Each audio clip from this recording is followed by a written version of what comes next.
Hey, welcome back to Spellbound. It's me, BEEJ, and this is one of my favorite videos to make every single year.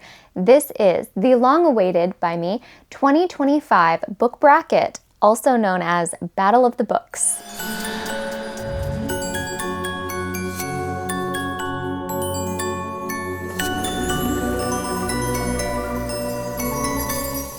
So the premise of this is pretty simple. Every month I pick my favorite book of the month, and then I just put them all in competition with each other. I pick a favorite book of the month, then a favorite book of the quarter, best of the semester, and then that's how I arrive at my best book of the month, or of the year. So taking a look back at some previous best books of the year, in 2024, the best book of the year was Hide by Kiersten White. I am still talking about this book. I'm still thinking about this book. I'm still actively recommending it. You gotta read it, okay? It's a horror novel. It's also, if you're unsure of what it's about, just watch literally any of my past videos of the last calendar year in the year before, because I just never stopped talking about it. Hide by Kiersten White.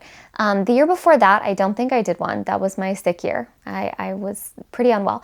The year before that, though, was tied for first place of Little Thieves by Margaret Owen and Six of Crows by Leigh Bardugo. I did actually choose Little Thieves by Margaret Owen because I do think that it was a little bit more intentional with its subtext and a bit of a social commentary, and I just loved the storytelling. And then the year before that was These Violent Delights by Chloe Gong.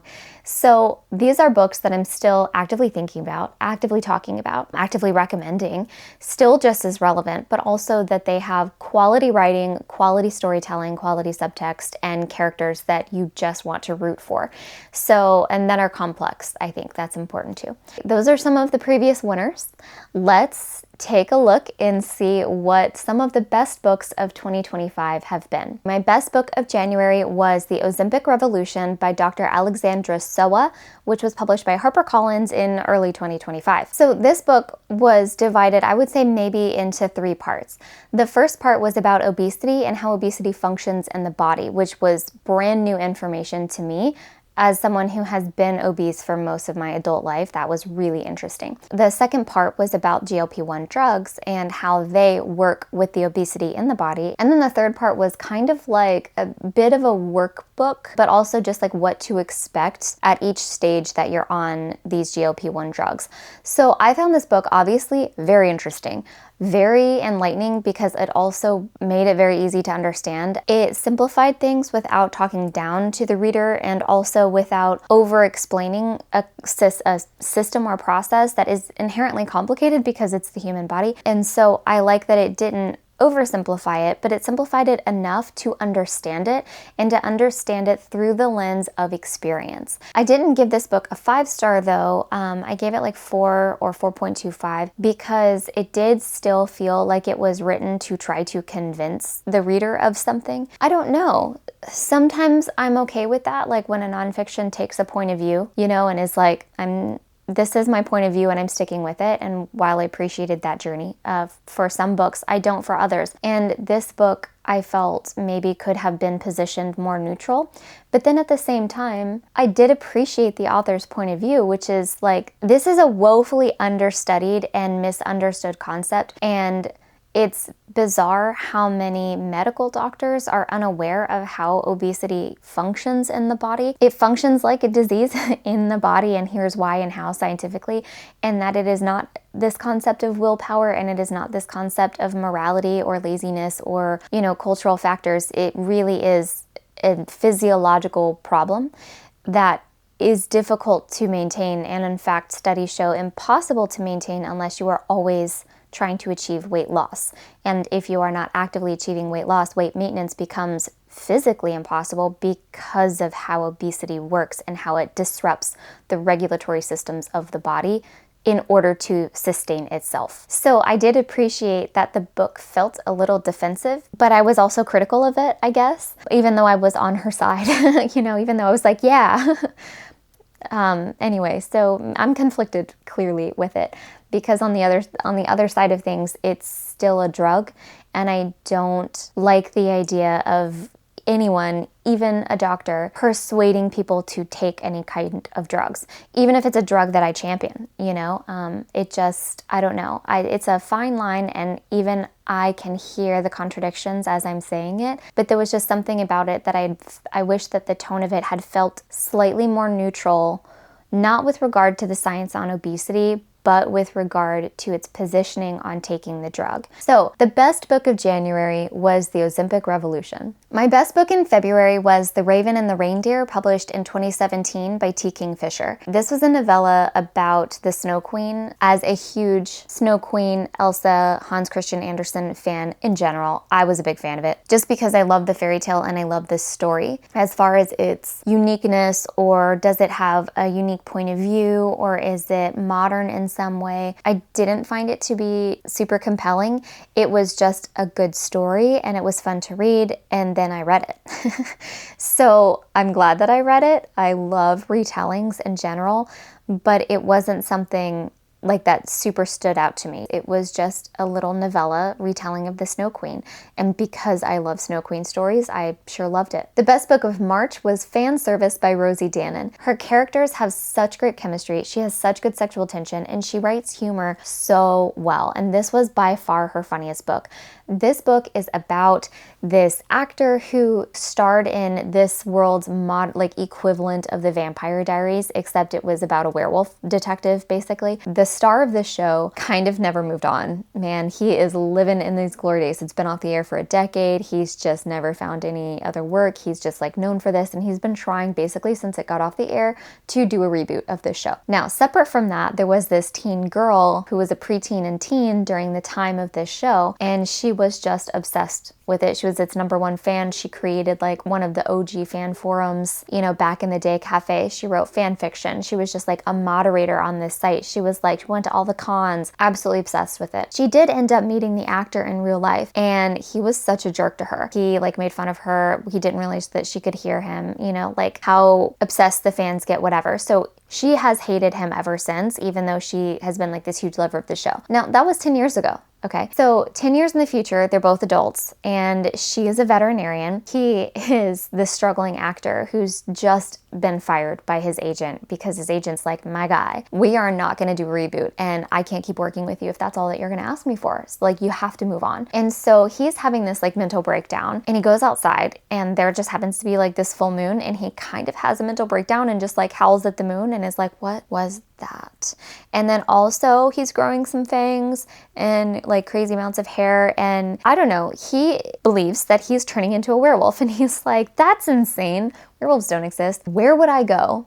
Like that would get me some answers and not result in me getting locked up in like a 72-hour hold in a psych ward. So he finds this moderator of this long retired site, and he's like, listen, these are my only symptoms. Pretend that I'm not insane, first of all. Second of all, these are my symptoms. They're all tracking exactly like my character in this show. What do you think I should do? Like, can we meet? Can you help me? And so the moderator thinks that this is just like some elaborate prank. So she's like, sure, I'll meet you.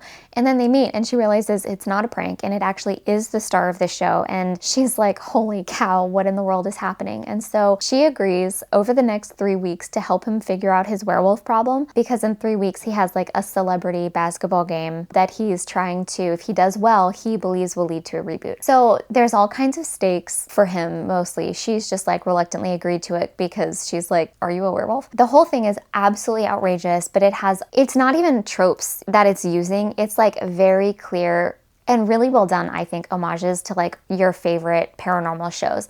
It's very clear homage to Vampire Diaries, a very clear homage to Teen Wolf. The setup is all there, but it's done in a way of like, see, like this is why we all love this, but also separately it was laugh out loud funny. They were just so cute. They had really good chemistry. They weren't my favorite relationship, like individual characters, as far as like compared to her other books that she's done, but she has absolutely mastered the black cat golden retriever energy in this book. 100%. It was just such a good time, laugh out loud funny. I recommended it to like everyone at the time, and still do. So, Fan Service by Rosie Danan. And then that leads us to Q1. So we have The Ozempic Revolution, Fan Service, and The Raven and the Reindeer. And the winner of Q1 was Fan Service by Rosie Danon. I was such a huge fan. This book was so much fun. It, I think, was written really well, but also it had the highest enjoyability factor out of all three.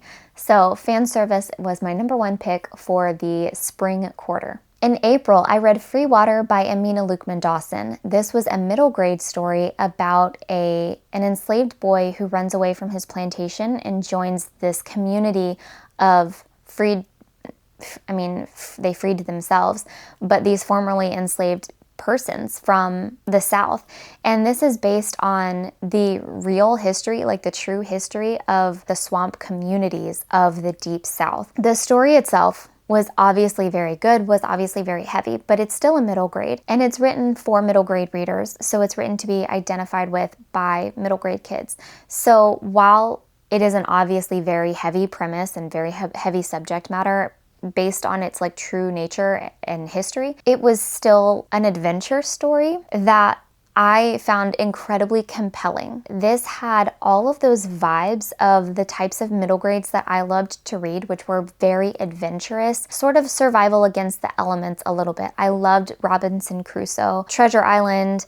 I loved Swiss Family Robinson. Like, I just loved those books that were about being shipwrecked, about exploring new places, that were about trying to like build a treehouse with your family or just to survive. The premises were all about survival, but emotionally they were also about like emotional growth and maturity and the role that bravery plays in emotional development and what bravery looks like communally, and also what bravery looks like just like survivalistically. I know that probably sounded like gobbledygook, but it makes sense to me, and it makes sense in the context of this book because this book also examines the concept of bravery. And so it looks at how bravery can show up differently in kids who have had different life experiences. And I think that was really, really neat to see portrayed in this story. So I loved this book very much. I already can't wait to read it again. So aside from the obvious heaviness, aside from incredibly well-developed characters that obviously you want to root for, but they were just very complex in a very good middle grade way. But also the story was fun to read, which I say that, no, I'm not diminishing the importance of the story. I'm saying that in addition to that, it was a fun middle grade to read because it was so adventurous. April's best book was Freewater by Amina Luqman-Dawson. The best book of May was An Enchantment of Ravens by Margaret Rogerson. This is right next door to cozy. It's not cozy. I don't really enjoy cozy, and I definitely don't enjoy cozy fantasy, but this one was right next door to it. There were stakes, but you never felt like the characters were in actual immediate dire peril. And also, while there might be like a revolution brewing, it is brewing in the background. Our characters are not like involved in an active political coup, like so many other fantasy stories. So you're like, hang on, bitch, what is this book about? Thank you for stopping me. Let's back up. This book is about a human girl who is a very talented artist, and she like has a gift or a blessing or whatever it is, like a gift, capital G gift. The Fae in this world are very obsessed with humans who possess gifts. They are always on the lookout for the most talented artists, the most talented chefs, the most talented seamstresses, dressmakers, costume designers, whatever.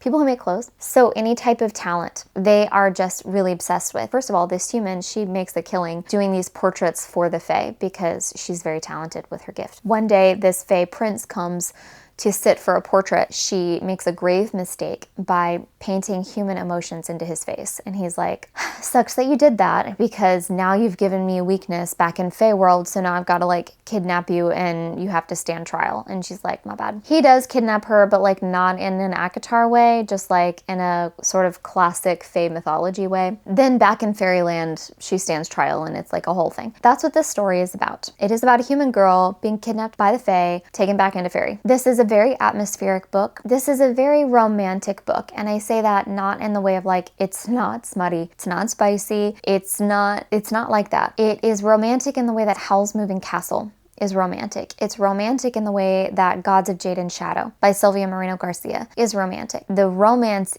is in the story itself. I'm not necessarily just talking about the relationship being romantic. This is a very romantic book. And so that's what I mean is it's right next door to cozy. It's not just like, num num num cozy. There's no stakes. They're just opening a little tea shop. It's not. Like, there are stakes, but she's not like being held over a bubbling cauldron, right? Like it's not, there's no on pain of death or torture or things like that. It's not, there's, like I said, no political revolution happening at their hands. Like it's not, it's a story about them and their plot in fairy. I have seen this book beloved by all types of book readers, book reviewers. It's generally well received by all different types of readers, and I now understand why.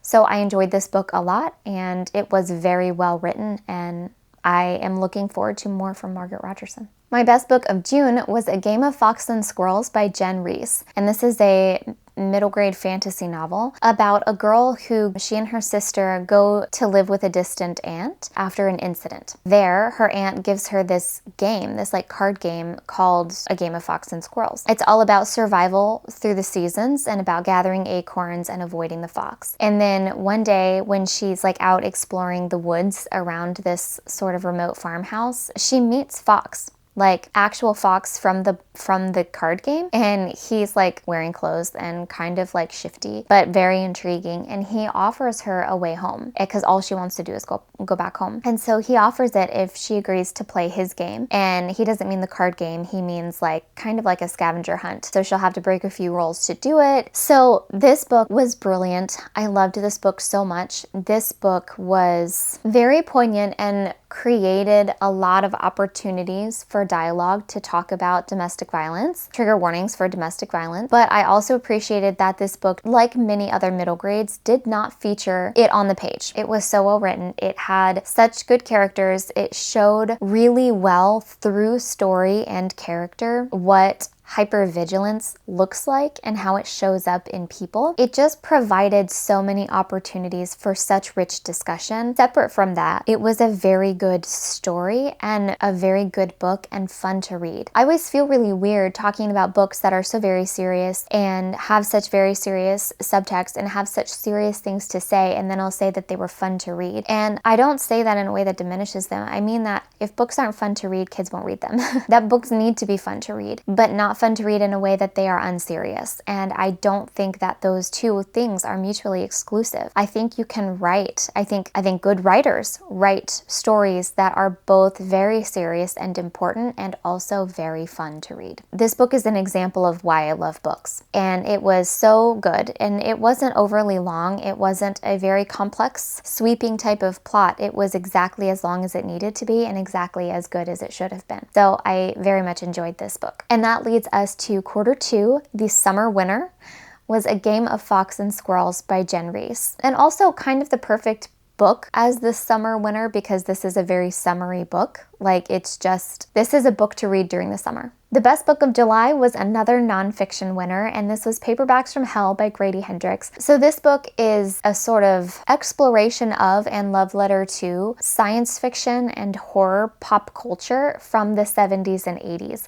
So this really explored the trends, the cinematic and literary trends of 70s and 80s with regard to the subject matter, with regard to tropes, with regard to like how these collective fears were showing up in the pop culture zeitgeist and how they affected and were affected by the publication world at the time, and how they kind of created this symbiotic nature with creating an audience for and then morphing that audience as the trends grew and evolved. It was an absolutely fascinating read, and also so very much in Grady Hendrix's voice because it was his exploration of these genres. And so that's what made this book so compelling, was that it wasn't just this overview.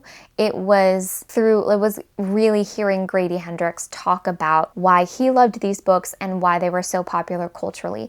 Absolutely fascinating read, absolutely laugh out loud read also. Like I just, pages on pages on pages I read to my partner. I just kind of followed him around the house because there was so much that was quotable, there was so much that was funny, and so much that obviously required context to understand. And it was just great. If you enjoy 70s and 80s culture, if you enjoy sci-fi or horror, and if you enjoy either sci-fi and horror now or of the 80s, I would absolutely recommend picking it up because it was so interesting and it was so much fun to read. My August best book was The Surprise of a Lifetime, and it was Clown in a Cornfield. Who wrote this? Adam somebody. I'm never going to remember a man's name. Cesare. So this book is a genre horror novel. That's exactly what it says. It's a clown in a cornfield. But where I was surprised, and first of all, had it been just that, I would have absolutely enjoyed it, and I enjoyed my time with it immensely.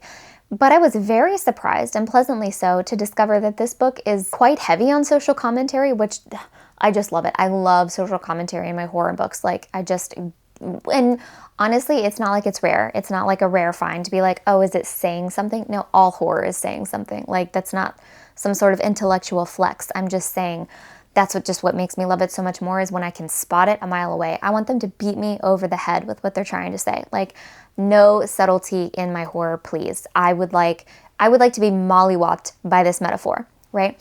So this book does that, and it does it with like an axe, and I love it because this book is very clearly setting up this massive divide in this like Midwestern town between the teens and the boomers. Like, it is very clearly saying without saying that they are MAGA boomers and these are social media teens, and how that creates this all-out animosity, specifically created by and fueled by this MAGA hatred. But specifically, it's like these old people that are just like fed up with the lack of respect that they feel that they're entitled to from younger generations. And so they literally just gang up together and create a coup to go attack and murder a whole bunch of kids. And the kids are like, yeah, right, boomers. It's amazing. It's an absolute bloodbath. It's so much fun to read. Like, I mean, because they in order to make it, I mean, this is violence and slightly stylized violence. I would argue slightly stylized violence that you have to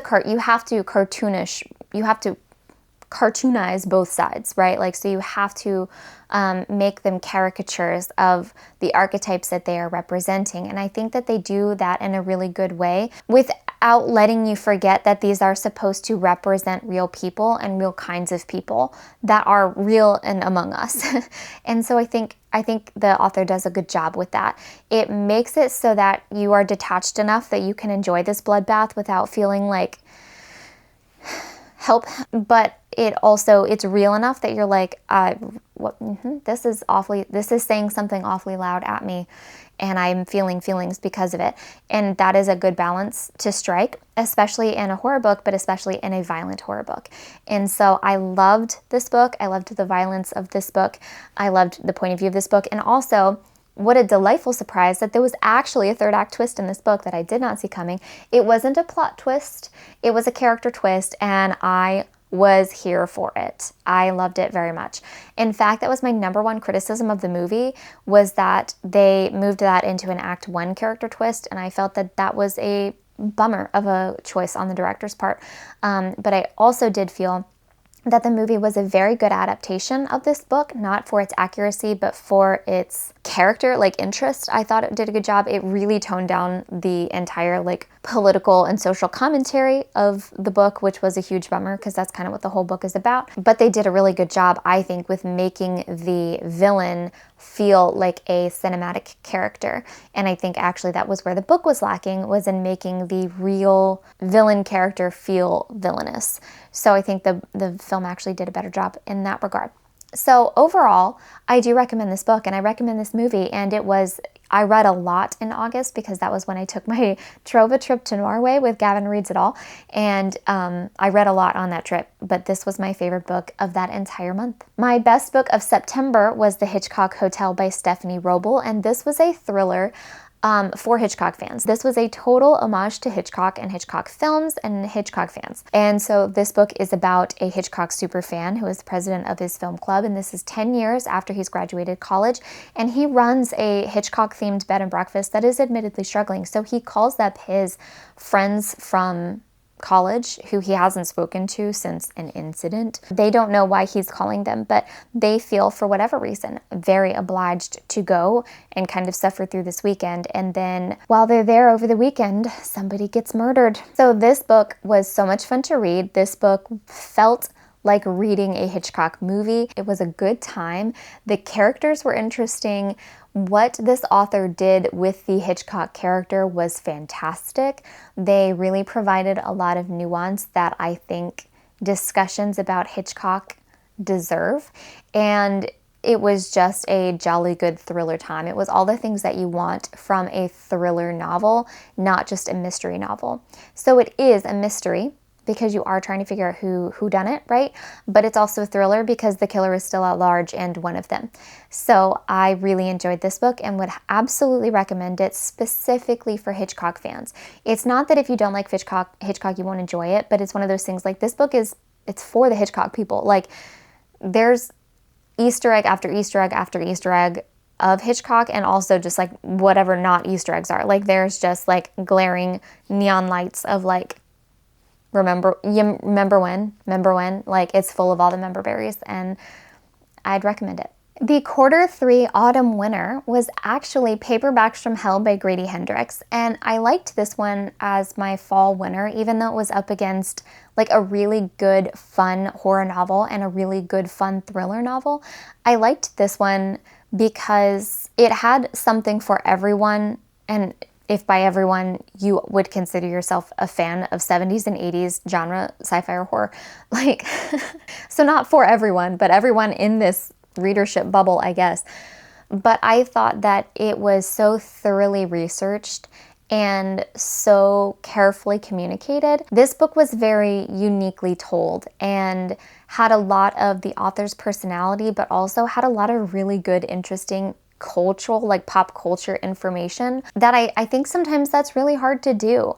Usually if something is like a deep dive or a study on pop culture, there's no room for the author to have their own point of view. And if they do, it feels shoved in there. And it's like, I'm not interested in hearing from you right now, Stacy. But like, this was so interesting, and I felt myself wanting to know Hendrix's opinion on even things that he didn't share. Like, what did you think of that? You know, it just felt like his perspective was so synonymous with the experience of reading this book, and it really was. And I liked that that's how the book overall was shaped with that in mind, and I found that to be a very unique reading experience about a unique reading topic. So that's why the Q3 winner was Paperbacks from Hell by Grady Hendrix. My October best book of the month was Mr. Magic by Kiersten White, and on the heels of Hide by Kiersten White, I had extremely high expectations for this book. And while this was not the same experience as Hide, I still really enjoyed this and would recommend this. This book is about this group of previous child stars who are now adults, and they were child stars on this TV show for children. And something happened on set, and now they're all getting together for a reunion to sort of piece together and talk about what happened all those years ago when they were child stars. Now, I was fully expecting a sort of quiet on set premise and situation. Here, that was not the direction that Kiersten White took with this. This was much more focused on religious trauma as opposed to like child star specific trauma. And I don't dislike that take. I just wish I would have had some like mile markers earlier on in Act 1, because I was quite surprised in like Act 2 and 3 when that started to come together. Kiersten White does what I ask of horror books that are basically social commentary that are just scary, which is she will absolutely mollywop you with her metaphor. She will just beat you over the head with it, and I respect it. I do. I felt though that this book should have put some of the beatings should have also taken place in Act 1, in my opinion. That way I knew what I was getting beaten up for, right? Like I would have liked some mile markers earlier on. I didn't love the discovery of that, only because I was wrong and because I was expecting it to fully be about something else. Like I was expecting it to be about another cultural trauma that like collectively we're still piecing together, which is the way that our own nostalgia has been corrupted by the experiences of our peers on TV. Like that is a sort of unique millennial thing that we're untangling right now, and that's just what I thought the book was about.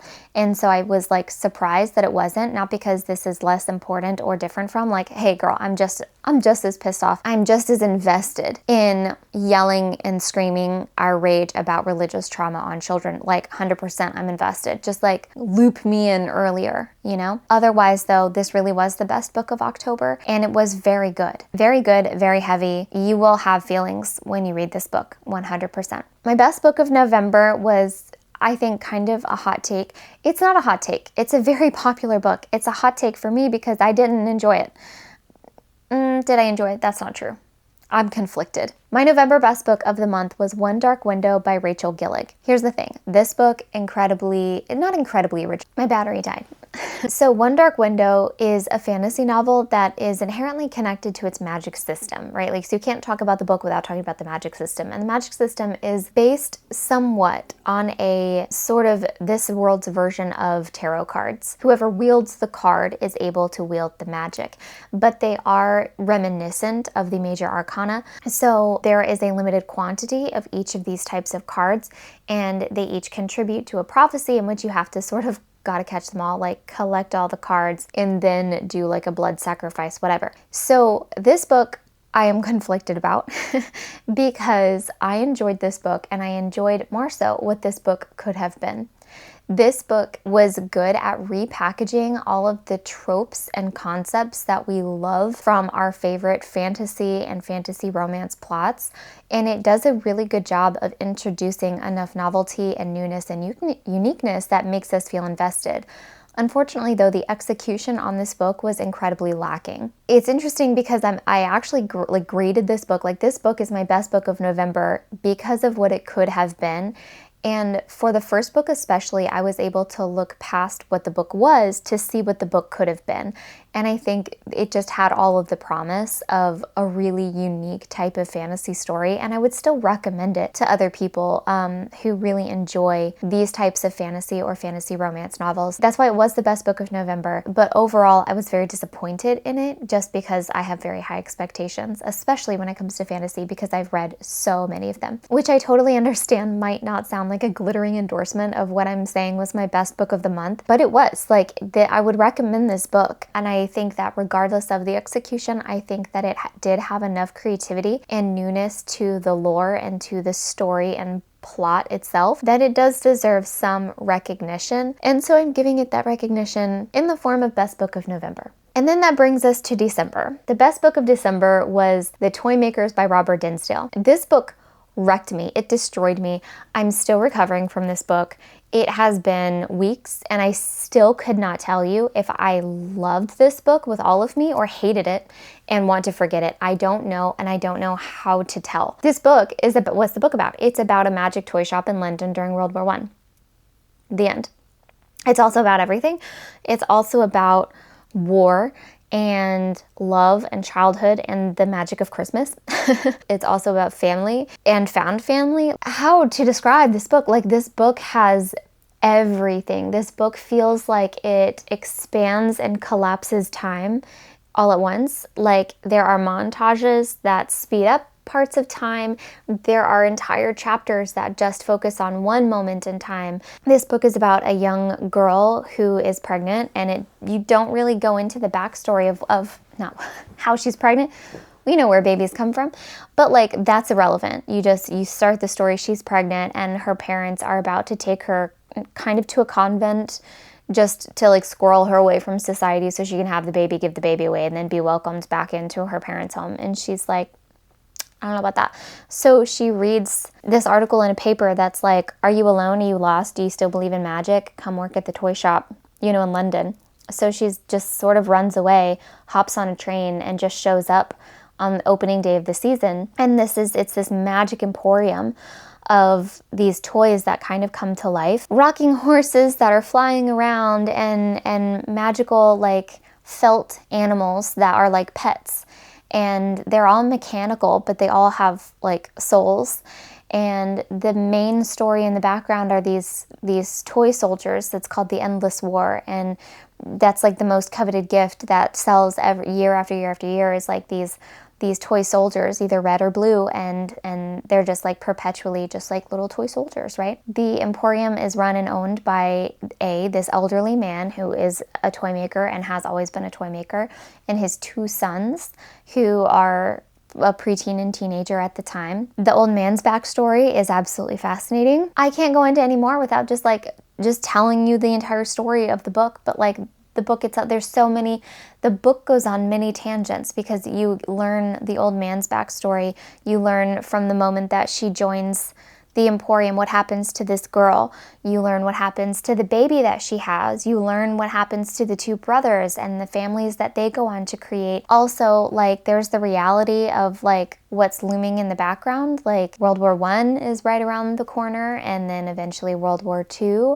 and then sort of capitalism and like mass production and how that influences, because these are toy makers who they make everything by hand year after year, you know, so how they are affected by trying to keep up with the demands of capitalism in the face of mass production. This book is heart-wrenching and also glittering and dazzlingly whimsical and magical, and it is both all at once. It is gritty and dismal and also spectacular.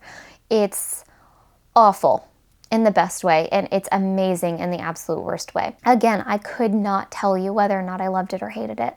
All I know is I'm profoundly impacted. I laughed, I cried, I threw the book across the room. I tried to DNF this book so many times. I like actively tried to DNF it.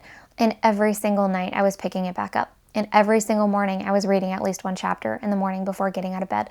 The book would not let me stop. As soon as I was done with the book, I think I just stared at the Christmas tree for like an hour. And I just processed what I read, or tried to process. So do with all of that what you will.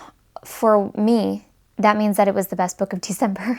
So as you would expect, the best book of Q4 winter is The Toymakers by Robert Dinsdale. So looking at the quarter winners, you have Fan Service by Rosie Danan for Q1, A Game of Fox Squirrels by Jen Reese for Q2, Paperbacks from Hell by Grady Hendrix for Q3, and The Toymakers by Robert Dinsdale for Q4. So in Q1 and Q2 for best of the semester, primarily because of the subtext that it has, the not so subtext, you know, it's quite on the nose, but very well written. For that reason, that it is about something bigger, that it is a better book.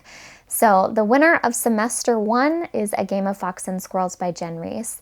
And then for the second semester of the year, it is between The Toymakers and Paperbacks from Hell. And while Paperbacks from Hell was very dynamic and interesting, The Toymakers was simply, I don't even know a word, it was simply much. It was more muchness. And so for that reason of more muchness, that is the winner of semester 2. So between the first half of the year and the second half of the year, the 2 semesters head-to-head, we have A Game of Fox Squirrels by Jen Reese, and we have The Toymakers by Robert Dinsdale. And probably based on my absolutely baffling, ominous description, I'm sure it comes as no surprise to you that the best book of the year is The Toymakers by Robert Dinsdale. Did I love it? Did I hate it? Was it everything? Was it infuriating? Was it heartbreaking? Am I okay? I don't know the answer to any of these. All I know is I want you to read it, and I need you to tell me if you're okay. And I need you to tell me, like, is there still magic left in the world? And is there hope?